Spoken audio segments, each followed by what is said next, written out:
I belonged to the Americal Division, the 196th Light Infantry Brigade.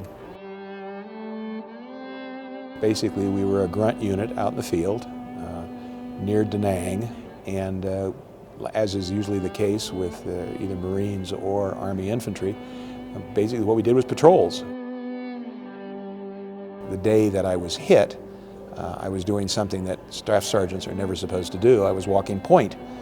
We couldn't get anybody else to do it. You know, it's a cliche that you never volunteer for anything in the Army, and the one time I did, I got blown up, so I guess that shows that the cliche is correct.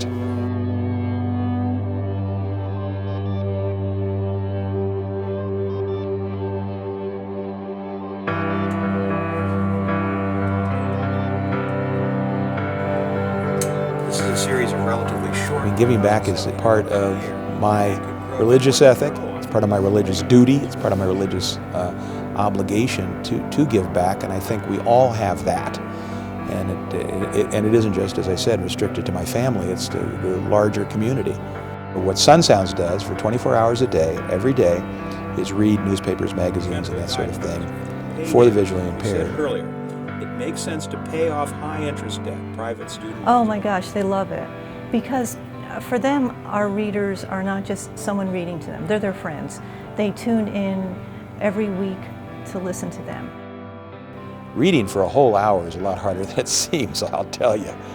But it's been a lot to me, and I hope it's meant a lot to the visually impaired. So where we're sitting is the Rio Salado Audubon Center, and it's an inner city nature center. The kids in this area typically don't have exposure to nature. And that's true of kids, unfortunately, across the spectrum, but it's particularly true of kids in poorer areas. What Roger has done is helped leaders in the community see the need for the Rio Salado Audubon Center because we have generations of children growing up with zero nature experiences. As soon as you get kids at the center, they get to put their hands in the mud and grab worms and do things, you know, that a lot of kids in rural areas just do all the time. It makes a huge difference. And some of them think about horizons different than what they had assumed.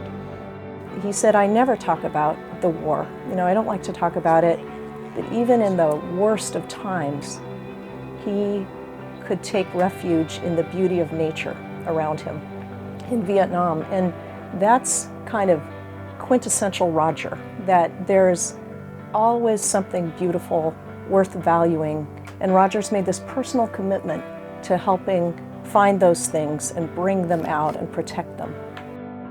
Well, I think one of the major reasons that people with disabilities can be successful and can have full lives is because they do have fitness. He's pretty active and he wants to keep going as much as possible, but also being a role model for other people with disabilities, realizing that, you know, they too can stay fit, and, you know, we can do that at any age. There's no reason, because you have a disability of almost any kind, not to stay physically fit. Okay, don't worry. Just pull him off the litter when they bring it up. He said that at the time that he was injured, he could remember the click of the mine. He remembered being blown into the air. He remembered landing. And he said, I knew I was hurt, but I just looked around, and he said, I knew that I could still be a lawyer, and I knew that I could still be a parent, and as far as I was concerned, I was going home, and that was fine with me. They got me well enough glued together to go to Denver when I went to Fitzsimmons Army Hospital. It was during that time that I also got engaged to a woman that I had written almost every day when I was in Vietnam, but had only met for 5 minutes. It was during that period that, you know, we fell in love.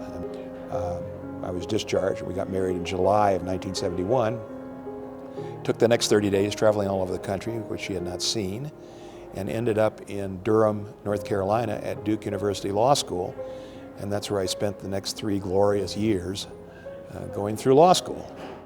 It was a neat relationship in that I think my mother was very, very good at the idea of personal giving and providing this to our family. Very much the just altruistic person that gave everything that she had to the immediate people around her. Whereas our father was the one who went out into the community and gave all of those things to the rest of the world. At the beginning, the first thing I did was to join DAV because I had met folks that were officers in DAV and had met members of DAV in Arizona. And I said, you know, these people are, first of all, they're nice people. They're giving people. And they have an idea about what they want to do and how they want DAV to work with veterans. So then the issue became, well, what was I going to do? That's when I started, as I say, researching. And there have been all these studies that have been done about where are veterans' unmet needs. And all of them say it's for legal services that they can't get because they can't afford it. In 2010, I believe it was, past Department Commander Manny Rodriguez said he found this lawyer who wanted to do volunteer work for veterans. We have the lawyers, we have the places to have the clinics. It's hard to convince the veterans community this is something they ought to do. Roger was telling us about this idea about the clinics. And Manny decided we've got to push this. We've got to get involved, we have to finance it, we have to staff it, whatever we can do. What happened was all the court rulings that had happened for the previous 10 years were just undone. So all of the child support that I had paid for the last 10 years was null and void. So all of that was just accumulated, so I owed hundreds of thousands of dollars in back child support that just wasn't counted anymore. Our whole life changed and turned upside down, and within 3 months we were blessed with an answer to prayer, and that was Roger and Norman and Sarah. Very few people really go out of their way to help other people. Roger was really dedicated to us veterans. He really saw that, you know, because of the efforts that we provided for our country and the things that we have done, he really wanted to give back in his special way. And this is what the program that he's put together for us. And for my case, it's worked out phenomenal. So many veterans who are getting the help that they truly need that's really not offered anywhere else for free. Dynamic is the first word I think of when I think of my father. And so he has a presence that I think is very unique.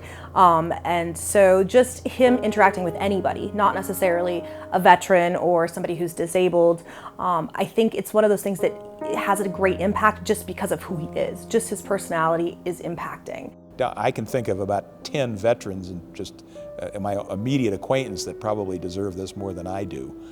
But you know, you always try to accept these kinds of honors humbly, and you always try to learn something from them. For a person that sometimes comes across as kind of rough and gruff and forceful and so on, I have never heard him in all of these years, which has been almost 30 years now, as ever having resented or complained about what happened to him or why it happened or whether it should have happened or whether we should have been in the war. And I think that's carried through with what he's wanted to do for veterans, because they have a very special place in his heart.